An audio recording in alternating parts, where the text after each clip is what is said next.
Vendredi dernier, c'était le 8 mars, et donc la journée internationale des droits des femmes. Et comme souvent, le 8 mars, en ouvrant Twitter, Facebook et les infos, ma journée a très mal commencé. Entre les gens qui postaient le hashtag journée de la femme, comme il y a la journée de l'endive ou la journée du patrimoine, alors que le 8 mars, on célèbre la journée internationale des droits des femmes, bah oui, c'est plus long, mais c'est plus juste, entre les tweets sexistes, les tweets crades, les tweets racistes et les tweets pro-Marine Le Pen, à même pas 8h30, je commençais déjà à faire la gueule, à montrer les dents et à grommeler avec une haleine fétide en sale féministe hystérique, grande gueule, graisseuse, hagarde, hirsute, ringardée, gris, mal épilée et mal foutue que je suis.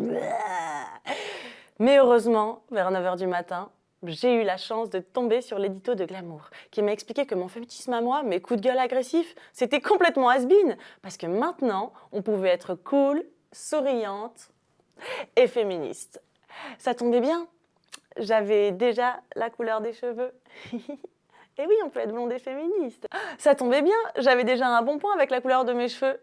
Bon, je ne vous cache pas qu'à la première lecture de cet article, j'ai d'abord été surprise par certains passages.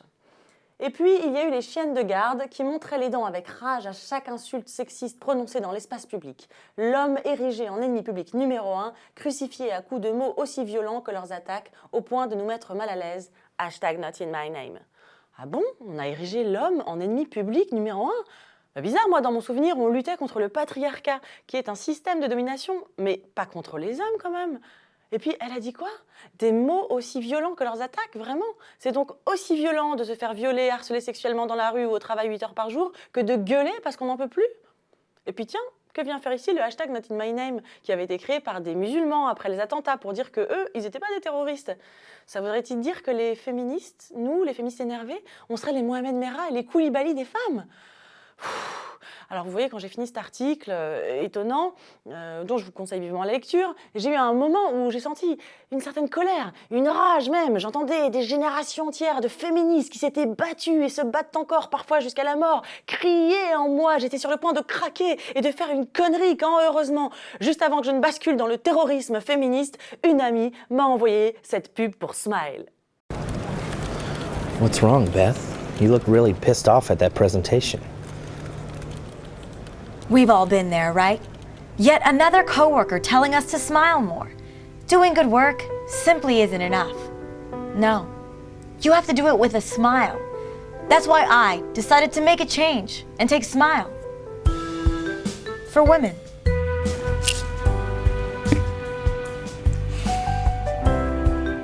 Smile has changed my life. Rob, I love how you interrupt me during meetings. You always have such great ideas. Mais dis donc, ça a l'air génial cette pilule. It even helps my dating life. Hi, Beth. Hi, Brian. You look really nice. Thanks for coming over. Whoa! Did I do something wrong? You look like you're about to nag me. Hold on.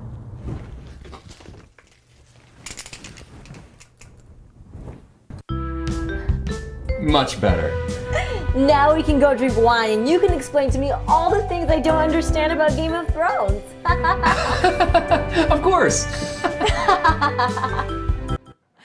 Et c'est comme ça que j'ai commandé un demi-container de Smile. Et que ma journée du 8 mars s'est super bien passée. Même quand j'ai vu ça... Theoretical physics Olympiad, the first place of women, of girls. I can tell you, 800.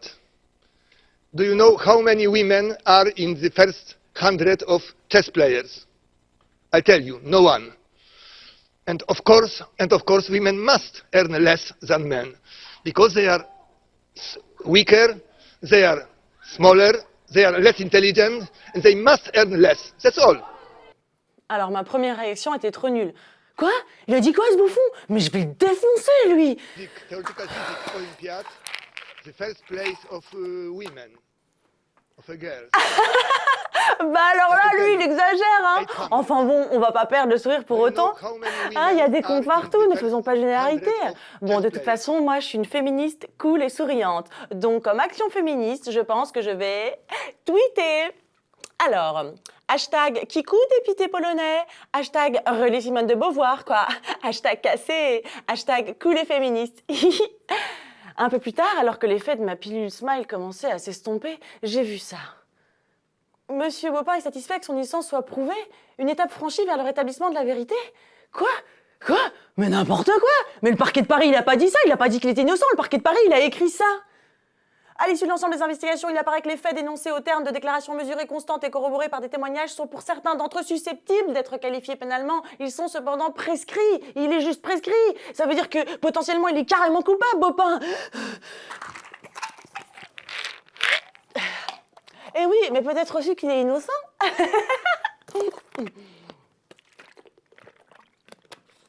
Un petit tweet, non? Hashtag Bopin. Hashtag présomption d'innocence, hashtag je laisse la justice faire son travail. Hashtag c'est pas parce que 14 femmes portent plainte contre lui que c'est pas vrai quoi. Hashtag blonde et féministe. Pouce. Plus tard dans la soirée, j'ai découvert que d'autres féministes qui avant étaient beaucoup trop agressives comme moi avaient apparemment aussi commandé un semi-remorque de boîte Smile. Regardez. On va parler du sujet, sauf que tout à l'heure, Denis Bopin a annoncé qu'il allait déposer 4 plaintes pour dénonciation calomnieuse contre vous. Une réaction? Ça doit être le cadeau pour la journée des droits des femmes, je suppose. Et oui, ce qui est important quand on passe à la télé, c'est de toujours garder le sourire, même si on s'est fait agresser ou harceler. Sinon, après, à la télé, on nous invite plus. Ensuite, j'ai écouté en entier les vœux de François Fillon aux femmes pour la journée du 8 mars. C'était super d'entendre quelqu'un qui est officiellement contre l'avortement et qui collabore avec le mouvement homophobe Sens commun s'adresser à nous toutes. En particulier, j'ai adoré ce passage.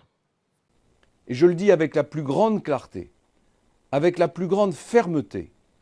Aujourd'hui, le premier combat pour les droits des femmes que nous devons livrer, c'est le combat contre l'obscurantisme que véhicule le totalitarisme islamique. Bah oui, je sais, c'est flippant. Mais les patrons du CAC 40 qui sont des hommes à 99%, en fait, ce sont des totalitaristes islamiques, ok?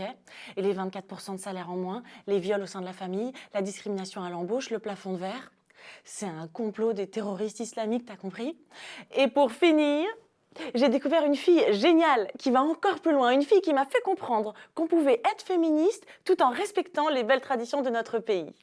On ne s'interroge jamais sur les raisons objectives de ces inégalités salariales qui sont la maternité, le fait que les femmes s'arrêtent parce qu'elles ont des enfants et du coup sont moins performantes au travail.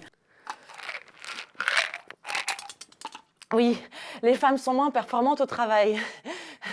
Bah oui, c'est vrai, les petits doudous qui font leurs dents en pleine nuit, ça fatigue. Et puis, après, on est crevé, on n'a plus les yeux en face des trous au boulot. On est tout juste bonne à faire des cafés, quoi. Mais si les hommes avaient des congés parentaux de la même durée que ceux des femmes, ce serait peut-être la solution pour que les hommes et les femmes puissent se partager les tâches ménagères et l'éducation des enfants, qu'ils soient à égalité, quoi. Il paraît qu'en Suède, ils ont fait ça et que ça marche super bien.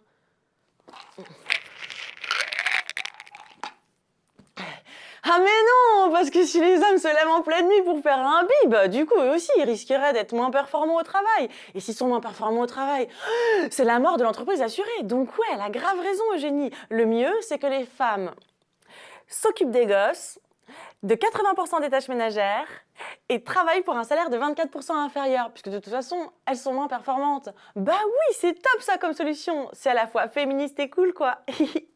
Oh là là, c'est tellement plus doux et moins conflictuel d'être une féministe cool et souriante. Allez les filles, faites comme moi. Commandez du Smile. Commandez aussi, comme nous le conseille Elle Magazine cette semaine, le super top t-shirt Dior We Should All Be Feminist que la styliste de Dior, Maria Grazia Chiuru, a créé parce que, comme elle l'explique dans son interview, j'ai voulu l'écrire sur un t-shirt blanc porté sur une jupe de tulle noire très féminine pour insister sur le fait que féminité et féminisme peuvent et doivent être complémentaires. Avant, j'oubliais complètement d'être féminine. Mais ouais, j'étais nulle. J'étais une féministe caricaturale, trop mal habillée. Mais grâce à mon nouveau t-shirt, que j'ai pu acheter grâce à un emprunt perso CTLM avec seulement 14% d'intérêt, parce qu'il était un peu... Bon, enfin, comme il n'est pas encore arrivé, j'en ai fait un moi-même.